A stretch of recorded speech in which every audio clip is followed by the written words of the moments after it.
Hey up everyone, it's Rich here from Only Vans.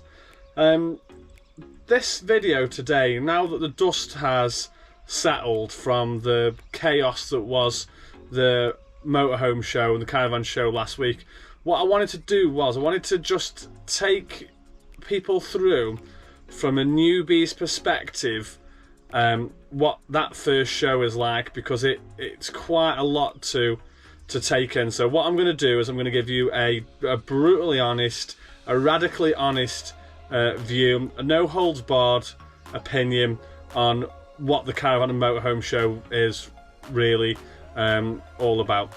So like I mentioned, that was mine and Lisa's first show, and I'm a bit of a nerd and a bit of a geek when it comes to caravans, so I'd hyped this up so much in my head, like a kid at Christmas. I'd been 5 sleeps, 4 sleeps, 3 sleeps, all that sort of stuff.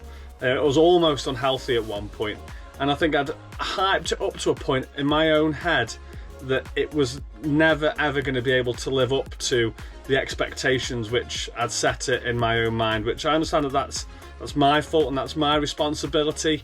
It just didn't quite live up to what I thought it was going to be in my own head ultimately. So we went on the Saturday, which was the first weekend day, and we got there we stayed at my mum's gaff, which is just south of Stafford, and we got there for about 9:20.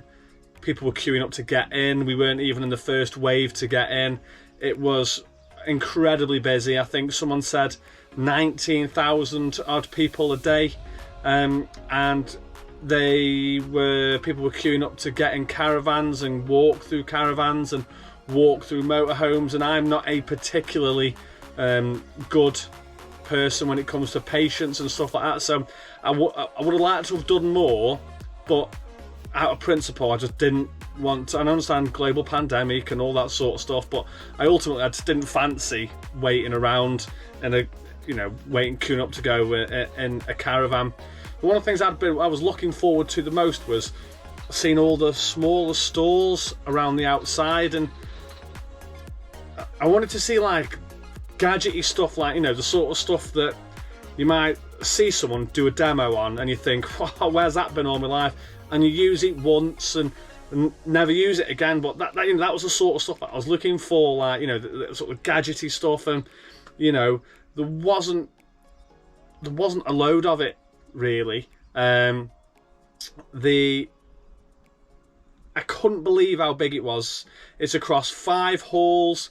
I think me and Lisa did over 13,000 steps, and I'm no doubt there'll be people that did way more than that. So in the comments section, please let me know how many steps you did on the day, because I'd be really interested to know how many steps you went through. But it was a massive place. One of the good things was that there was a really good bit for the kids.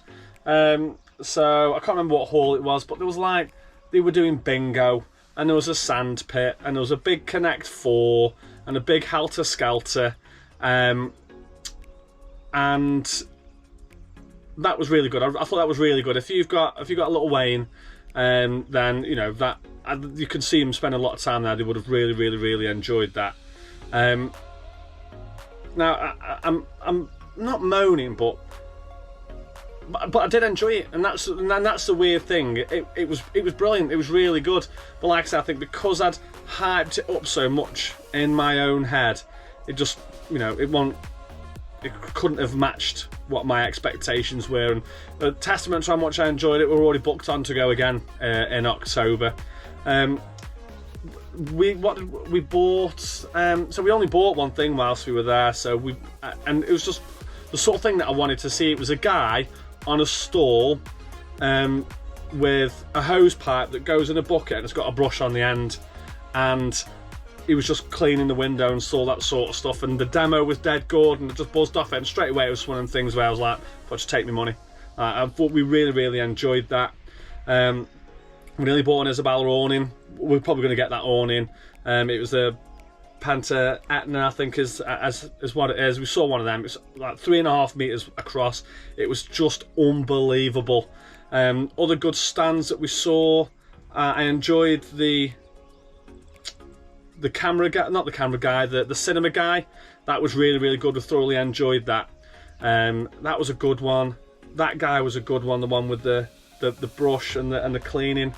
And I suppose that's sort of it for me. Is that I can't really remember any of the other stuff. Obviously, you get your main like Glossop stand and all that sort of stuff, and all your main manufacturers and your dealers and all that sort of stuff. But I can't really remember around the outside. And there's a cheese guy there, but you know, my favourite type of cheese is grated, so I'm not a particularly great cheese connoisseur. There was bits of wine there and all that sort of stuff, but nothing. I can't really remember anything that didn't jump out to me. So if you're planning on going in October, my advice would be absolutely 100% go, because it's definitely worth it, but manage your own expectations and don't get caught in the excitement whirlwind like I did. So the best advice that I can give you if you are going to go is make sure you wear comfy shoes that you don't mind walking probably 6, 7, 8, 9 miles in. You can get maps for what's on and where it's on, and 100% if you're going to go in October, make sure you plan where you're going to go, because you could have the potential there to just wander around aimlessly. So go with a plan. Think, right, I want to go and see the coachman stuff first, and then I want to go and look at the campers, yada yada yada yada, all that sort of stuff. Make sure you've got a plan in place for when you're going to go. I wouldn't go on a weekend again personally. I probably wouldn't go on a Tuesday when it opens. I think I would probably go on a Thursday, so it's not just as it opens, it's not on a weekend, sort of in the middle bit there, because I think that's probably when it would be quieter. I'd take a packed lunch, because like I said, because it was so busy, you had to queue for everything, you had to queue for food. I managed to cram in a couple of bottles of beer, which was good.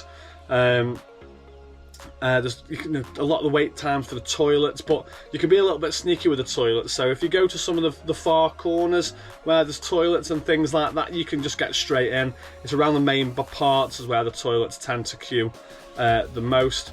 And if you can get there early doors, and when I mean early doors, I mean early doors, you know, be one of the first ones there if you can get there for 9:15. So, you know, the $1 million question is, would we go again? You know, I've already answered that question again, because we've already paid for the tickets for October. So I'd manage my expectations better, and I would know what to expect this time. But like I said, it was absolutely amazing to go there, and it is worthwhile. But like I said, I think I worked myself up into a frenzy.